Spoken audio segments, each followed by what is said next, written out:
भारत माता की भारत माता की जय तेलंगाना जय तेलंगाना जय श्री राम नरेंद्र मोदी गारी नायकत्వం नितिन नबीन गारी नायकत्వం रामचंद्र गारी नायकत्వం भारत माता की अंदरिकी नमस्कारम తెలంగాణ రాష్ట్ర ప్రజలందరికీ కూడా తెలంగాణ ఆవిర్భావ దినోత్సవ శుభాకాంక్షలు.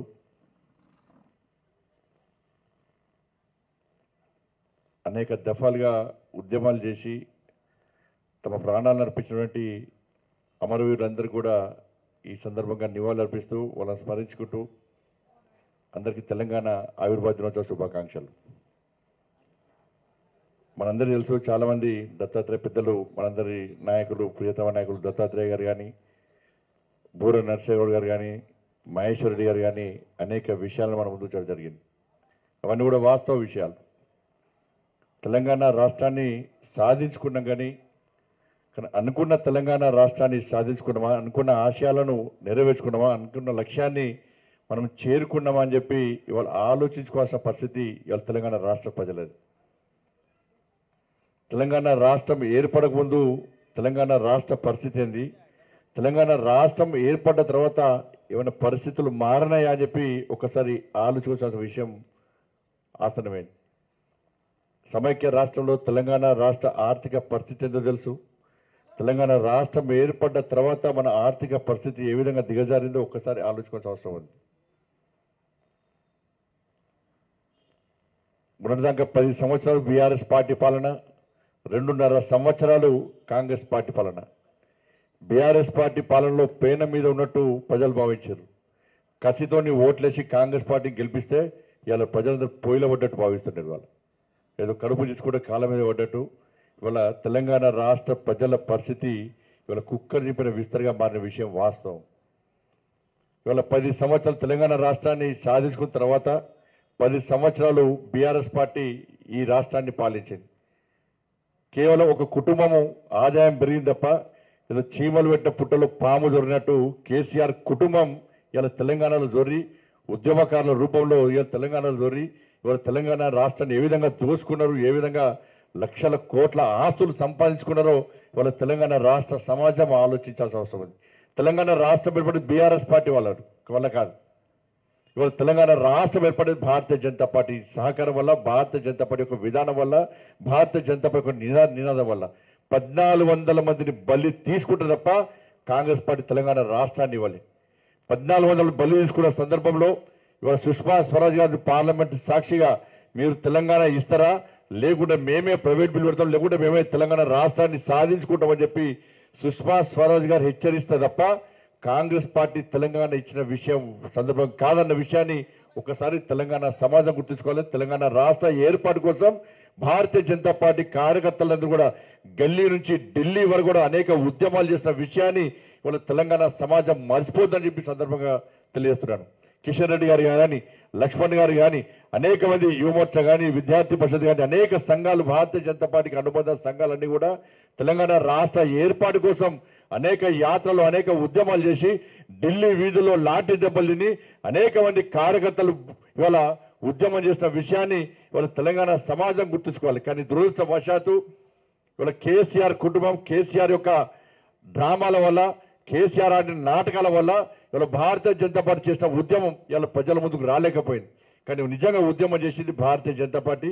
నిజంగా తెలంగాణ రాష్ట్ర ఏర్పాటులో ప్రధాన భూమిక పోషించింది ఇలా భారతీయ జనతా పార్టీ తప్ప బీఆర్ఎస్ పార్టీ తెలంగాణ రాష్ట్ర ఉద్యమంలో ఎలాంటి ప్రభావం లేని విషయాన్ని గుర్తుంచుకోవాలి. తెలంగాణ రాష్ట్ర బిల్లు పెట్టిన సందర్భంలో ఆ రోజు పార్లమెంటు సభ్యుడిగా ఉన్న కేసీఆర్ అనే వ్యక్తి పార్లమెంటు రాకుండా ఇలా ఫామ్ హౌస్ గా పరిమితమైన విషయాన్ని ఒక్కసారి తెలంగాణ సమాజం గుర్తుంచుకోవాలి. తెలంగాణ ఉద్యమ సమయంలో పార్లమెంట్లో జరుగుతున్న ఉద్యమంలో కానీ, పార్లమెంట్లో బిల్లు ప్రవేశపెట్టినప్పుడు కానీ ఏ రోజు చర్చలో కేసీఆర్ పాల్గొనలేని విషయాన్ని ఒక్కసారి గుర్తుంచుకోవాలి. దొంగ దీక్షలు చేసి ఇవాళ ప్రజలను నమ్మించి మోసం చేసి కేవలం కేసీఆర్ కుటుంబం లాభపడ్డది. ఇలా అధికారంలోకి వచ్చిన తర్వాత ఏ ఒక్క హామీని నెరవేర్చకుండా తెలంగాణ రాష్ట్ర ఆర్థిక పరిస్థితి ఏ విధంగా దివాలా తీసిందో తెలంగాణ సమాజం గుర్తుంచుకోవాలి. ఇవాళ బీఆర్ఎస్ పార్టీ ఆ విధంగా చేసిందని చెప్పి కసితోని ఇవాళ కాంగ్రెస్ పార్టీకి ఓటేస్తే ఇవాళ కాంగ్రెస్ పార్టీ తెలంగాణ రాష్ట్రాన్ని ఏ విధంగా దోచుకుంటుందో ఒక్కసారి ఆలోచించాలి. ఇవాళ ఈ జనరేషన్కు త్రిబుల్ ఆర్ సినిమా చూసిన జనరేషన్, కాంగ్రెస్ పార్టీ ఇవాళ త్రిబుల్ సి సినిమా చూపుతుంది. Corruption, collection, commission. ఇవాళ ఏ విధంగా అవినీతికి పాల్పడుతూ రాష్ట్ర ప్రజలు దోచుకుంటుందో కాంగ్రెస్ పార్టీ ఇవాళ తెలంగాణ సమాజం ఆలోచించాలి. ఇవాళ ఇచ్చిన హామీలు నెరవేర్చకుండా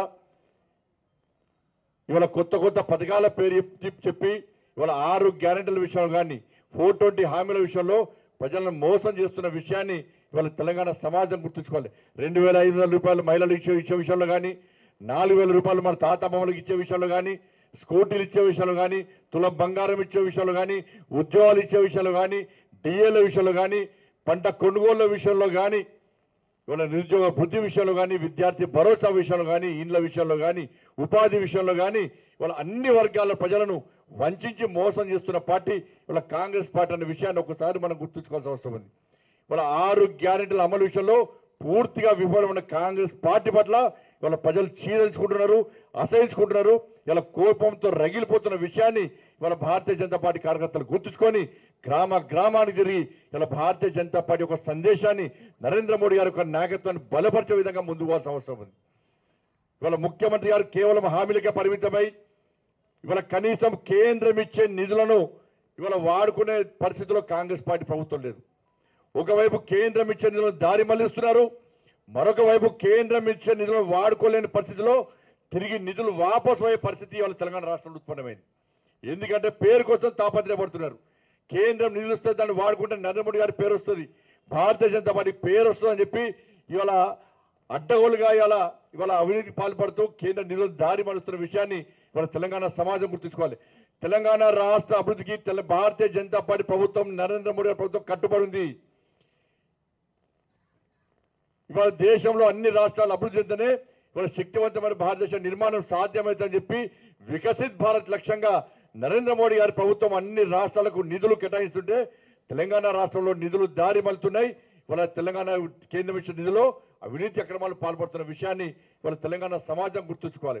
వాళ్ళ అనేక నిధులు దారి వాపసు పోతున్నాయి. ఇవాళ మ్యాచింగ్ గ్రాంట్ ఇస్తలేరు, భూసేకరణ చేస్తలేరు, కానీ కేంద్రాన్ని విమర్శించడమే ఇవాళ పనిగా పెట్టుకున్నారు.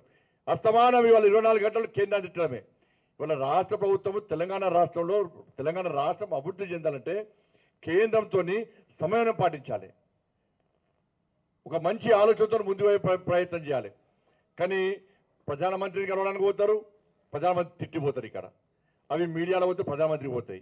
కేంద్ర మంత్రులు కలవడానికి పోతారు, కేంద్ర మంత్రులను విమర్శించి ఇష్టానుసారంగా శాపనార్థాలు పెట్టి కేంద్ర మంత్రులను కలుస్తారు. ఏ విధంగా నిధులు వస్తాయి? ఇవాళ సిగ్గుండ రాష్ట్ర ప్రభుత్వానికి ప్రతి సంవత్సరం కూడా పంట కొనుగోలు సందర్భంలో, ముందుగా పంట వేసుకునే సందర్భంలో కేంద్ర ప్రభుత్వం అన్ని రాష్ట్రాలతో ఒక సమీక్ష నిర్వహిస్తుంది. ఒక సమీక్ష నిర్వహించి ఈ సంవత్సరం మీ రాష్ట్రం నుంచి ఎంత ప్రొక్యూర్మెంట్ అవసరం ఉంటుందో కేంద్ర ప్రభుత్వం నివేదికలు ఉంటుంది. ఆ నివేదికల ప్రకారం కేంద్ర ప్రభుత్వం కొనుగోలు ప్రారంభిస్తుంది. కానీ దీన్ని పడుచుకోకుండా రాష్ట్ర ప్రభుత్వం ప్రణాళిక లేకుండా, కొనుగోలు ప్రారంభించకుండా ఇవాళ కేంద్ర ప్రభుత్వం కొంటలేదు, కేంద్ర ప్రభుత్వం కొంటలేదంటే కేంద్ర ప్రభుత్వం కొంటుందా స్పష్టం చేయండి. కేంద్ర ప్రభుత్వం కొంటలని చెప్పి లేఖ రాయండి. ఇవాళ కేంద్ర ప్రభుత్వం కొనుక్కుంటే రాష్ట్ర ప్రభుత్వం రూపాయి బిల్లు లేదు మీ దగ్గర. రోజువారీ కార్యక్రమాలకే ఇవాళ మీకు అద్దెకి ఎత్తలేదు మీ దగ్గర. ఇవాళ డిఎల్ ఇస్తలేరు, పిఆర్సీ అమలు చేస్తలేరు, ఉద్యోగాలు ఇస్తలేరు, నిరుద్యోగ ఇస్తలేరు, 6 గ్యారెంటీలు అమలు చేస్తలేరు. మీ ప్రభుత్వం నడవడమే కష్టం. ఇక్కడ ప్రభుత్వం నడవడం కష్టం, కానీ ఢిల్లీకి మూటలు అప్పయ్యడం మాత్రం సక్సెస్ అవుతుంది కాంగ్రెస్ పార్టీ ప్రభుత్వం. ఇవాళ మహేశ్వరి గారి నేతృత్వంలో, రామచంద్ర గారి నేతృత్వంలో బస్సు యాత్ర చేస్తే తప్ప ఇవాళ ఈ కాంగ్రెస్ పార్టీ ప్రభుత్వం మొద్దు నిధుల నుంచి బయట రాని విషయం వాస్తవం. ఇవాళ బస్సు యాత్ర చేసిన తర్వాత రాష్ట్ర ప్రభుత్వంలో ఒక చలనం వచ్చింది, ఒక ఆలోచన వచ్చింది. భారతీయ జనతా పార్టీ రైతుల కోసం కష్టపడి పనిచేస్తున్నది, ఉద్యమం చేస్తుంది భావించిన తర్వాతనే ఇవాళ భారతీయ జనతా పార్టీ మీద విమర్శలు స్టార్ట్ చేసింది కాంగ్రెస్ పార్టీ ప్రభుత్వం. కాబట్టి ఇవన్నీ విషయాలు మనం జాగ్రత్తగా గుర్తించి గమనించి ఇవాళ దేశం ఏ విధంగా అభివృద్ధి చెందుతుంది, ఇవాళ ఇంత ప్రపంచమంతా అతలగుతలమైతే కూడా అన్ని రంగాల్లో ఇవాళ తెలంగాణ భారతదేశం నరేంద్ర మోడీ గారి నేతృత్వంలో ఏ విధంగా అభివృద్ధిలో ముందు పోతుందో ఒక్కసారి ఆలోచించాల్సిన అవసరం ఉండదు. ఇచ్చిన హామీలను ఎక్కడ కూడా విస్మరించకుండా చిట్ట చివరి వ్యక్తి వరకు కూడా కేంద్ర ప్రభుత్వ సంక్షేమ పథకాలు చేరుతున్న విషయాన్ని ఇవాళ తెలంగాణ రాష్ట్ర సమాజం ఆలోచించాల్సిన అవసరం ఉంది. ఏ రాష్ట్రంలో ప్రజల మీద బర్డెన్ లేకుండా, ఏ రాష్ట్రంలో ప్రజలు ఇబ్బంది పడకుండా నరేంద్ర మోడీ గారి ప్రభుత్వం పక్కా 100% ప్రతి సంక్షేమ పథకాన్ని ఇవాళ మీకు అందించే ప్రయత్నం చేస్తున్నది. పేదల ప్రతినిధిగా పేదల ప్రభుత్వంగా ఇవాళ నరేంద్ర మోడీ గారి ప్రభుత్వం ముందుకు సాగుతున్న విషయాన్ని మనం గుర్తుంచుకోవాలి. కాబట్టి అదే దిశలో ఇవాళ తెలంగాణ రాష్ట్రం అభివృద్ధి చెందాలంటే ఏ ప్రభుత్వం రావాలి, ఏ ప్రభుత్వం ఏర్పడాలో ఒక్కసారి గుండె మీద చేసుకుని ఆత్మవిమర్శ చేసుకోవాల్సిన అవసరం తెలంగాణ సమాజానికి ఉందన్న విషయాన్ని ఒక్కసారి గుర్తుంచుకోవాలి. ఇవాళ కేంద్రంలో నరేంద్ర మోడీ గారి ప్రభుత్వం ఇవాళ తెలంగాణ రాష్ట్రంలో ఏర్పడితే తప్ప ఇవాళ 8 లక్షల కోట్ల అప్పులు తీరాయి. తెలంగాణ రాష్ట్రం అభివృద్ధి చెందదన్న విషయాన్ని ఒకసారి గుర్తుంచుకోండి. ఇచ్చే ప్రభుత్వానికి అధికారం ఇవ్వండి, తెలంగాణ రాష్ట్రం అభివృద్ధి చెందుతుంది. ఇవాళ పక్క రాష్ట్రం ఆంధ్రప్రదేశ్ ప్రభుత్వం అభివృద్ధి చెందుతుందంటే ఇవాళ అక్కడ నరేంద్ర మోడీ ప్రభుత్వం ఏర్పడది. నీతి రహిత నీతివంతంగా పాలన కొనసాగుతున్నది. కేంద్రం ఇచ్చిన నిధులు సద్వినియోగం చేసుకుంటున్నారు. నిధులు దారి మళ్లిస్తలేరు, నిధులు వాపసు పోతలేవు. ఇవాళ బీజేపీ పాలిత రాష్ట్రాల్లో అభివృద్ధి చెందుతుందంటే నీతి నిజాయితీతో కమిట్మెంట్ తోని ఒక నిబద్ధతతోని ఆయా రాష్ట్రాల్లో ప్రభుత్వం అవినీతి రహిత ప్రభుత్వాలుగా ఇవాళ ముందుకు సాగుతున్నాయి కాబట్టి అభివృద్ధి చెందుతుంది. ఇవాళ తెలంగాణ రాష్ట్రం పూర్తి అవినీతిమయమైంది. బీఆర్ఎస్ పార్టీ పాలన అవినీతే, కాంగ్రెస్ పార్టీ పాలన అవినీతే. ఇటువంటి పరిస్థితుల్లో ఇచ్చే ప్రభుత్వానికి అధికారం ఇవ్వండి, నిధులు ఇచ్చే ప్రభుత్వానికి అధికారం ఇవ్వండి, నిజాయితీగా పాలించే ప్రభుత్వానికి అధికారం ఇవ్వండి, నిబద్ధతతో పాలించే ప్రభుత్వానికి అధికారం ఇవ్వండి, కమిట్మెంట్తో మీ గురించి ఆలోచించే ప్రభుత్వానికి అధికారం ఇవ్వండి. అటువంటి పార్టీకి అధికారం ఇస్తే తెలంగాణ రాష్ట్రం అభివృద్ధి చెందుతుంది తప్ప ఈ తెలంగాణ రాష్ట్రాన్ని ఎవరు కాపాడేటువంటి స్థితిలో లేరన్న విషయాన్ని తెలంగాణ సమాజం గుర్తించాల్సిందిగా మీ అందరికీ విజ్ఞప్తి చేస్తూ, అందరికీ ఇచ్చిన అధికారం ఒక్కసారి ఇవ్వండి బీజేపీకి అవకాశం. ఈ తెలంగాణ రాష్ట్రం ఏ విధంగా అభివృద్ధి చెందుతుందో మేము చూస్తాం. కాంగ్రెస్ పార్టీకి అధికారం ఇచ్చారు, టీడీపీ గతంలో అనేక పార్టీకి అధికారం ఇచ్చారు, బీఆర్ఎస్ పార్టీకి అధికారం ఇచ్చారు. అప్పులు పెరుగుతున్నాయి తప్ప ప్రజల సంక్షేమం ఏ విధంగా పెరుగుతలేదు, ప్రజల సంక్షేమంగా బతికే పరిస్థితి లేదు, సంక్షేమ ఫలాలు మీకు ఎత్తలేవు. అందుకే అందరికి ఇచ్చారు అధికారం, బీజేపీకి ఇవ్వండి ఒక్క అవకాశం. తెలంగాణ రాష్ట్ర అభివృద్ధి ఏందో నరేంద్ర మోడీ గారి నాయకత్వంలో భారతీయ జనతా పార్టీ ప్రభుత్వం మీకు చేసి చూపదని చెప్పి ఈ సందర్భంగా తెలంగాణ రాష్ట్ర సమాజానికి విజ్ఞప్తి చేస్తూ రాష్ట్ర ముఖ్యమంత్రి గారు మళ్ళొక్కసారి విభేదాలు సృష్టించి ఇవాళ లబ్ధి పొందే ప్రయత్నం చేస్తున్నారు. ఎందుకంటే 6 గ్యారెంటీల అమలు విషయంలో ప్రజలు, కొనుగోళ్ల విషయంలో ప్రజలు ఇబ్బంది పడుతున్నారు కాబట్టి ఆ దృష్టి మళ్లించడానికి ఇవాళ పక్క రాష్ట్రంతో యుద్ధం చేస్తామని చెప్పి ఇలా ప్రకటిస్తున్నారు. భారతీయ జనతా పార్టీని టార్గెట్ చేసి ఇలా విమర్శించే ప్రయత్నం చేస్తున్నారు. ఇలా కాళేశ్వరం విషయంలో మహారాష్ట్ర ప్రభుత్వం మనకు సహకరించిన విషయాన్ని రాష్ట్ర ముఖ్యమంత్రి గారు మర్చిపోయినట్టున్నారు. కాళేశ్వరం విషయంలో, ప్రాణహిత చెవుల విషయంలో కానీ ఇతర ప్రాజెక్టుల విషయంలో పక్క రాష్ట్రంతో ఇబ్బందులు ఉంటే కలిసి కూర్చొని మాట్లాడుకునేటువంటి ప్రయత్నం చేయాలి. ఈ రాష్ట్ర ముఖ్యమంత్రి అపాయింట్మెంట్ అడిగితే రాష్ట్ర ముఖ్యమంత్రి ఇయ్యారట, కిషన్ రెడ్డి గారు అపాయింట్మెంట్ ఇప్పారట. చెప్పు నాకు చేత కాదు అపాయింట్మెంట్స్ కూడా చేతనైతుందని చెప్తే మేమే ముందుకు వస్తాం, కిషన్ గారు ముందుకు వస్తారు. పక్క రాష్ట్రాలతో మంచి సంబంధాలు ఏర్పరచుకొని అభివృద్ధి రాష్ట్ర అభివృద్ధి లక్ష్యంగా ముందుకు పోవాలి తప్ప పక్క రాష్ట్రాలతో గిల్లి గజ్జాలు పెట్టుకొని దాని ద్వారా మళ్ళీ తెలంగాణ వాదాన్ని మళ్ళీ ఒకసారి తీసుకొచ్చి దాని ద్వారా రాజకీయ లబ్ధి పొందాలని చూస్తే ఇది మంచి పద్ధతి కాదు. మహారాష్ట్ర ప్రభుత్వం పక్క సహకరిస్తుంది. అన్ని రాష్ట్రాలు సంక్షేమంతో ఉండాలి, అన్ని రాష్ట్రాల ప్రజలు లాభపడాలి, అన్ని రాష్ట్రాల ప్రజలు సుఖ సంతోషాలు జీవించాలనేటువంటి ఆలోచనతోనే నరేంద్ర మోడీ ప్రభుత్వం ముందుకు వస్తుంది. కాబట్టి అన్ని విషయాల్లో రాష్ట్ర ప్రభుత్వానికి సహకరిస్తాం. పక్క రాష్ట్ర అభివృద్ధికి కట్టుబడి మేము ఉన్నాం. నిధులు ఇచ్చేది మేమే. కేంద్ర ప్రభుత్వం నిధులు లేకుంటే రాష్ట్ర ప్రభుత్వం నడిచే పరిస్థితి లేదు. కేంద్ర ప్రభుత్వ సంక్షేమ పథకాలు తప్ప తెలంగాణ రాష్ట్రంలో ఇతర సంక్షేమ పథకాలు అమలు చేసే పరిస్థితి లేదు. కాబట్టి మళ్ళీ అప్పీల్ చేస్తున్నా, అందరికి ఇచ్చిన అధికారం ఒక్కసారి బీజేపీకి ఇవ్వండి అవకాశం. అభివృద్ధి ఏందో చూపడతాం, సంక్షేమం ఏదో చూపడతాం.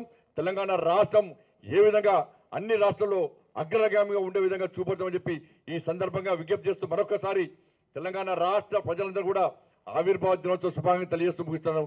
జై శ్రీరామ్, జై తెలంగాణ.